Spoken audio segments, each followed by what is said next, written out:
আসসালামু আলাইকুম। আজকে আমার হ্যান্ড ফিডিং করানো হবে বাচ্চাগুলোকে। দেখেন, সব বাচ্চাগুলো ওই ঘরে থাকে, আর এখানে ছোট ভাই আমার হ্যান্ড ফিডিং করাই।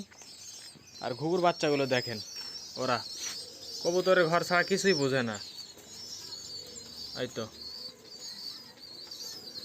দুইজনাই ওখানে আছে, এই তো একটা, ওরাও দেখেন চলে আসবে।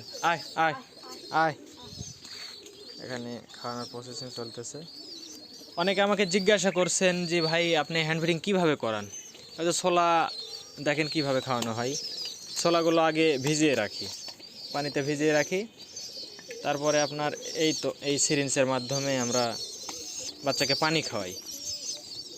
এটা যার মধ্যে সূঁচ থাকে, ওই সূঁচের এই খাপটা আমরা এই আগার সাইডটা একটু কাটে দিই, আর পিছন সাইডে তো ফাঁকা থাকেই।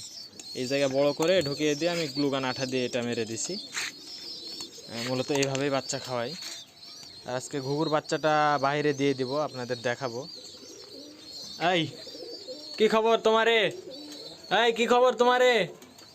যাও বাইরে, হ্যান্ড ফিডিং করা চলতেছে, যাও যাও বাইরে যাও, বাইরে যাও। এরা কবুতরের ঘর ছাড়া কিছুই বোঝে না। দরজা যদি আমি লাগাই দিয়েও রাখি, এই তো এই সাইডে যে সমস্ত ফাঁক আছে, এই ফাঁক দিয়ে কবুতর ঘরের মধ্যে ঢুকে পড়ে। যা যা যা যা যা যা যা যা যা যা যা যা যা। হ্যাঁ, এই তো দেখেন দুটাই চলে গেল বাহিরে। একটা ওই গাছে গেছে, আর একটা কোথায় গেল? এই তো আর একটা, এই তো চলে গেল ওইদিকে, একদম তালের গাছে চলে গেছে। ওইটা তালের গাছের ওই পার চলে গেল।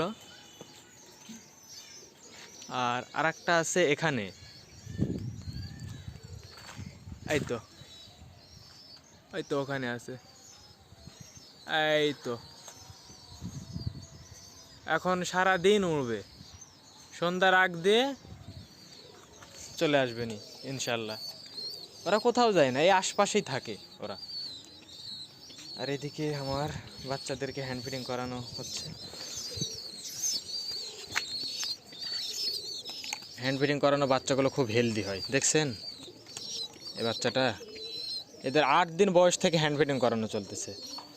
এই তো, এই তো পানি আর একবার খাওয়া তো তাবিব। এই তো, আগে হ্যান্ড ফিডিংয়ের নিয়ম, আগে পানি দিয়ে দেওয়া লাগবে, তারপরে ছোলা। কারণ পানি দেওয়ার আগে ছোলা খাওয়াইলে ওই ওর গলাতে সব ছোলা এক লাইন হয়ে বাঁধে থাকে, আর এইভাবে পানি দেওয়ার পরে খাওয়াইলে আর ওই বেঁধে থাকে না। তো আপনারা চাইলে এইভাবে খাওয়াতে পারেন। আরও কিছু